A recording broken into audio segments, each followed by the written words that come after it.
Queue న్యూస్లో పనిచేయటకు senior video editors కావాలను సంప్రదించవలసిన నెంబర్లు 8688926084. బడ్జెట్ స్వరూపం మొత్తం బడ్జెట్ 2,91,159 కోట్లు. మొత్తం బడ్జెట్ పెట్టినటువంటి బడ్జెట్. ఇక రాష్ట్ర పన్ను ఆదాయం, పన్నుల ద్వారా రాష్ట్రానికి ఆదాయం ఎంత వస్తుందంటే 1,38,181 కోట్లు వస్తూ ఉంటే కేంద్రం నుంచి రాష్ట్ర పన్నుల వాటా 26,216 కోట్లు. ఇక పన్నేతర ఆదాయం 35,208 కోట్లు. గ్రాంట్స్ ఇన్ ఎయిడ్ అంటూ 21,636 కోట్లు. ఈ రకంగా ఆదాయం సమకూరుతా ఉంది రాష్ట్ర ప్రభుత్వానికి. అవి కాకుండా ఇక జిఎస్టీ, పెట్రోల్, డీజిల్, ట్రేడ్, ఇతర పన్నుల ద్వారా 84,211 కోట్లు. స్టాంప్స్ అండ్ రిజిస్ట్రేషన్స్ ద్వారా 18,228 కోట్లు. ఎక్సైజ్ ఆదాయం మద్యం ద్వారా 25,617 కోట్లు. ఈ రకంగా వచ్చినటువంటి ఆదాయం ఇగో ఇంత. ఇంకా మూలధన వ్యయం కూడా చేయడం జరిగింది. మూలధనాన్ని కూడా కొంత ఖర్చు చేస్తూ ఉన్నారు. 2,91,159 కోట్లతోని ఈ బడ్జెట్ను రూపొందించారు.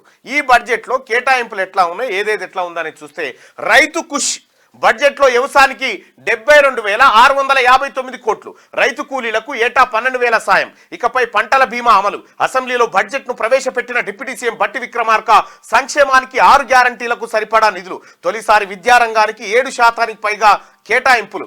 ఈసారి 21,292 కోట్లు. గతంతో పోలిస్తే 2,000 కోట్లకు పైగా ఎక్కువ.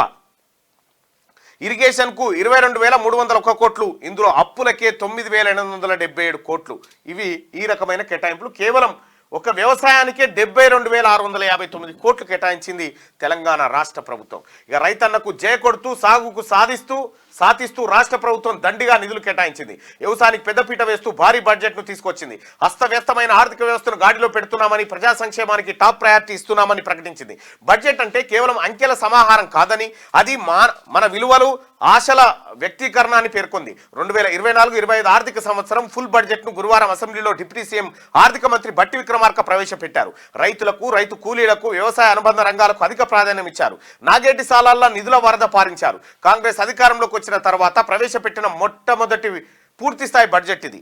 మొత్తం 2.91 లక్షల కోట్ల ఈ భారీ బడ్జెట్లో ఏకంగా 25% నిధులను వ్యవసాయానికే కేటాయించారు. రుణమాఫీ, రైతు భరోసా, పంటల బీమా, రైతు బీమా, సన్నవడ్లకు బోనసు, విద్యుత్ సబ్సిడీ, ఇలా వివిధ కేటగిరీలో మొత్తంగా వ్యవసాయానికి 72,659 కోట్లు ప్రతిపాదించారు. ఎండకు ఎండుతూ, వానకు తడుస్తూ, ఆరుగాలం శ్రమిస్తూ దేశాభివృద్ధికి దోహదపడే శ్రమజీవి రైతు. సమాజానికి అన్నం పెట్టే రైతన్నకు భరోసా కల్పించడం మా ప్రభుత్వం కనీస బాధ్యత అని డిప్యూటీ సీఎం బట్టి విక్రమార్క పేర్కొన్నారు. భూమి లేని రైతు కూలీలకు ఏడాది నుంచే ఏటా 12,000 ఆర్థిక సాయం అందిస్తామని ఆయన వెల్లడించారు. ఇక పంచాయతీరాజ్కు 29,816 కోట్లు. ఆసరా పెన్షన్లకు 14,000 కోట్లకు పైగా నిధులు. మహిళా సంఘాలకు 2 కొత్త స్కీమ్లు అమలు చేయబోతా ఉంది ఈ బడ్జెట్ నుంచి రాష్ట్ర ప్రభుత్వం. ఇక వెల్ఫేర్కు పెద్దపీట. బీసీ, ఎస్సీ, ఎస్టీ, మైనార్టీ వెల్ఫేర్కు భారీగా నిధులు. ఇంటిగ్రేటెడ్ రెసిడెన్షియల్ స్కూళ్లకు 2,000 కోట్లు. ఒకే క్యాంపస్లో అన్ని సంక్షేమ హాస్టల్ ఉండబోతున్నాయని చెప్పి వెల్ఫేర్కు ఓవైపు, తర్వాత పంచాయతీరాజ్కు, పెన్షన్లకు మరోవైపు భారీగా పెంచుకుంటూ వచ్చింది. బడ్జెట్పై పూర్తి కథనాలను 4 నుంచి 9 పేజీల్లో వెలుగు దినపత్రిక అందిస్తూ ఉంటే ఇక ఆదాయం అంతా హైదరాబాద్ చుట్టే జమ అవుతా ఉందట. జీడీపీ తలసరి ఆదాయంలో రంగారెడ్డి, హైదరాబాద్ జిల్లాలే టాప్. చిట్ట చివరన ములుగు, ఆసిఫాబాద్ జిల్లాలు. కేంద్రీకృత అభివృద్ధి వల్ల ఆదాయ పంపిణీలో అసమానతలు, అర్బన్ రూరల్ మధ్య స్పష్టమైన అంతరాలు కనిపిస్తా ఉన్నాయి. తెలంగాణ తలసరి ఆదాయం 3.47 లక్షలు.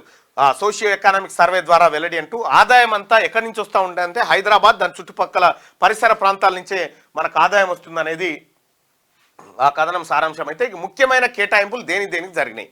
రైతు రుణమాఫీ కోసం 26,000 కోట్ల రూపాయలను ఈ బడ్జెట్లో కేటాయించింది తెలంగాణ ప్రభుత్వం. రైతు భరోసా కోసం 15,075 కోట్లు. వ్యవసాయ కూలీలకు రైతు భరోసా. వ్యవసాయ కూలీ సోదరులారా, మీకు ఏడాదికి 12,000 రూపాయలు ఇస్తామని చెప్పి తెలంగాణ ప్రభుత్వం, ఇప్పుడున్నటువంటి గౌరవనీయులు ముఖ్యమంత్రి రేవంత్ రెడ్డి గారు, అలాగే తెలంగాణ కాంగ్రెస్ మేనిఫెస్టోలో కూడా పెట్టినటువంటి అంశాన్ని అమలు చేస్తూ రైతు కూలీలను ఎప్పుడు పట్టించుకోలే కేసీఆర్. వాళ్ళని కూలీలుగా చూసిన తప్ప ఎన్నడూ పట్టించుకోలే. ఈసారి 1,200 కోట్ల రూపాయలు ఆ కూలీల కోసం కేటాయిస్తుంది.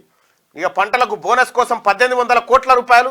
పంటలకు బోనస్ ఇచ్చేందుకు 18,000 కోట్ల రూపాయలు. ఇందిరమ్మ ఇండ్ల కోసం 7,740 కోట్లు. ఇంటిగ్రేటెడ్ స్కూళ్లు 2,000 కోట్లు. అంతర్జాతీయ స్కూళ్ల కోసం 500 కోట్లు. మూసీ రివర్ ఫ్రంట్ డెవలప్మెంట్ కోసం 1,500 కోట్లు. హైడ్రా కోసం 200 కోట్లు, ఓఆర్ఆర్ ప్రాజెక్టు కోసం 200 కోట్లను ఇట్లా ఈ విధంగా కేటాయింపులు చేసింది. ఇక హైదరాబాద్ అభివృద్ధికి 10,000 కోట్లు, గ్రేటర్ హైదరాబాద్ అభివృద్ధి కోసం బడ్జెట్లో ప్రభుత్వం 10,000 కోట్లు ప్రతిపాదించింది.